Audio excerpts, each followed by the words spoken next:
fanatic. Danny Green, 3-ball, that's up, it's good, down it goes. The Sixers' road to a championship continues as the Atlanta. Listen, your boy Flash Speaks is back again.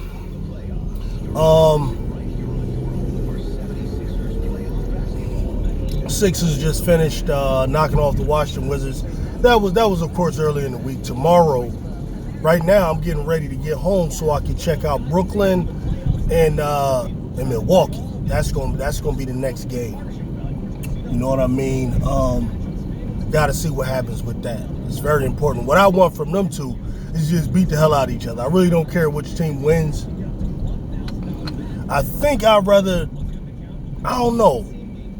You see what I mean? On one hand, I don't mind facing Brooklyn because I know them Brooklyn Bulls they're gonna get hurt.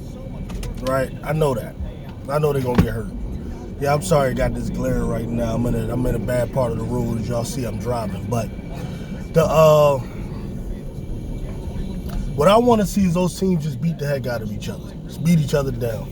Really. I want a 7-game series. I want a few overtimes, all that stuff, so that by the time we get to them, because I'm sure we will get to them, we'll win. I need them beat down, tired, all of that. All right, so anyway, Sixers, Hawks. Problem, of course, the big question is Joel Embiid's health. So he has a small lateral tear in his meniscus, okay, which is, of course, soft tissue injury, not a bone thing or whatever. I don't know what it means. If he'll play, by all indications, it looks like Joel Embiid will play in some capacity. I don't know how much, how many minutes. I don't know how effective he'll be or any of that. That's just a question mark, right? So I see him play, I don't know. So perhaps we go into game one without him. If we're able to pull that out, I'd see if we can sit him for another game. I think they're going to slow roll it like that. That's what we call it, slow roll that thing. Anyway, the prognosticators throughout have been giving their predictions here. And this is really my message to you. One, number 25 from LSU by way of Melbourne, Australia, Ben Simmons. Jalen Rose, after the game last night, where Kawhi Leonard showed that he was a man, after that game, or in the middle, whatever, he declares that the Sixers without Joel Embiid ain't beating the Atlanta Hawks, period. So Jalen Rose said that. Without Joel Embiid, ain't beating the Atlanta Hawks. This is after he saw the Hawks play the New York Knicks, who I guess he probably one of them people that picked the Knicks to win, because a lot of them guys did, right? They picked the Knicks to beat the Hawks, which they shouldn't have picked anyway. I'd never picked the Knicks to beat the Hawks. I think that was a stupid pick. But since they did that and they were wrong about that, meaning they overrated the Knicks, because the Hawks actually exposed the Knicks and showed them for what they really are, now what they're doing is overrating the Hawks. So you got them guys saying that. And I ain't mad at it. You got Shaq, who says without Joel Embiid we ain't beating the Hawks. I believe he said 5 games. A friend of mine told me when I watched it, I knew he said we wouldn't beat them. Now, we got to look at why people are saying that. We could just say the idiots and they don't know how to pick games and all that. That may be true, but I don't see it that way. I don't think the main reason they're picking the Hawks over the Sixers is because they're just saying whatever and just, What it is they doubting you. They're doubting Ben Simmons. Ultimately, that's what it is. Because there's one thing no one can deny here. If Ben Simmons was a better player, if Ben Simmons was a more consistent, better basketball player than he is right now, there is no way in the world anyone would pick the Atlanta Hawks over the Sixers. Let me say that again. If Ben Simmons, Benjamin Simmons from Melbourne, Australia, was a better basketball player than he is, there will be no one that will be picking 5'11" Trey Young to beat him. It's like this, Ben. You got your crew. If Joel Embiid is out, if he don't go, it's you and your crew. Who is your crew? Tobias Harris. Who else is on your crew? Danny Green. What? An experienced guy. Danny Green got about like 3 rings. The Spurs, he got one. He got one with the Lakers, and he got one with the Toronto Raptors. All right? Who else is on your crew? Seth Curry, sharpshooter. One of the best sharpshooters in the history of the game, percentage-wise. Not achievement-wise, percentage-wise. Who else is on your crew? Possibly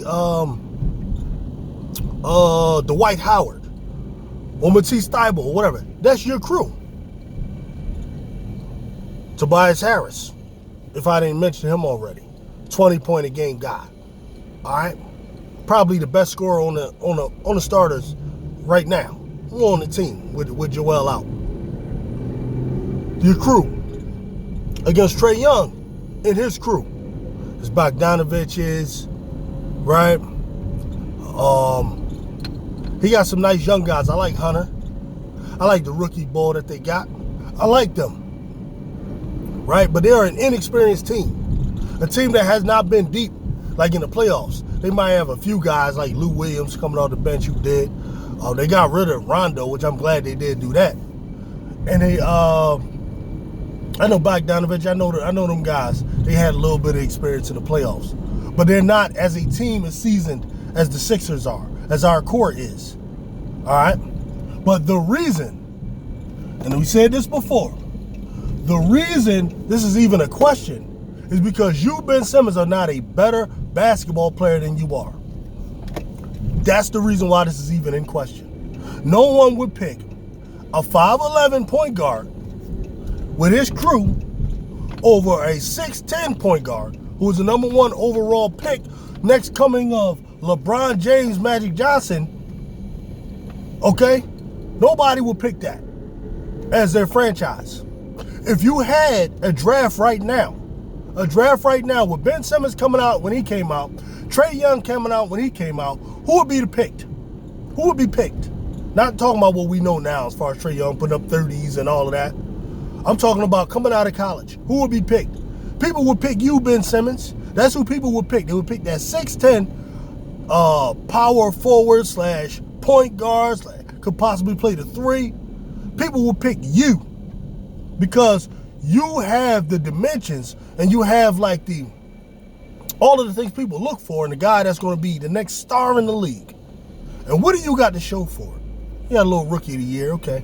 You got a couple all-star appearances, okay. But what's the reality? You out there averaging, you're averaging under 14 damn points a night.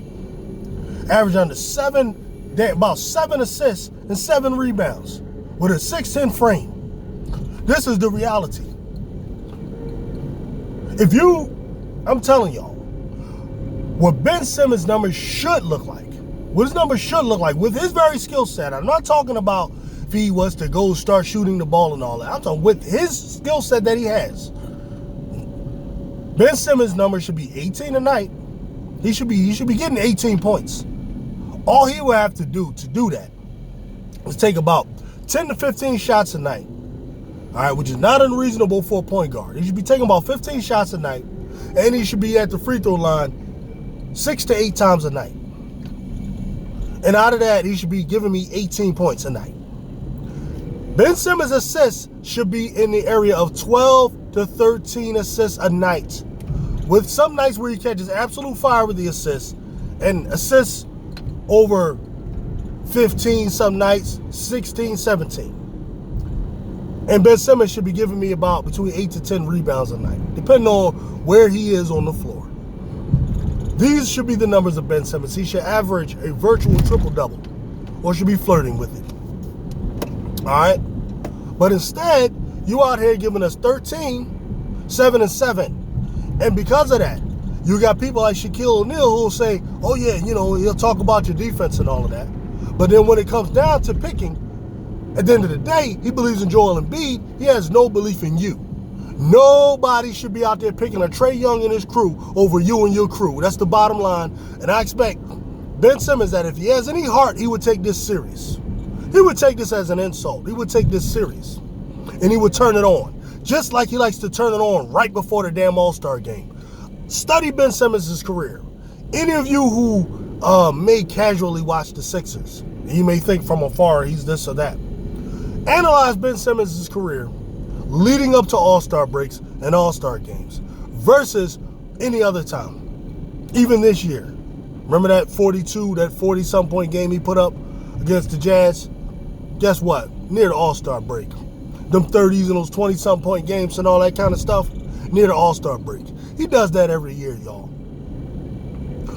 So this tells me, and I'm not even going to get mad about the fact he's not consistently doing it, but what I am going to get mad about is that it tells me that he has an ability to turn it on.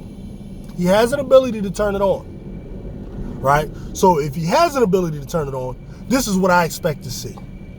You need to take your ass out there, okay? Ben Simmons, he probably never see this damn video, but whatever, but if he doesn't, those who watch should understand. What he needs to do is take his behind out there and turn it on.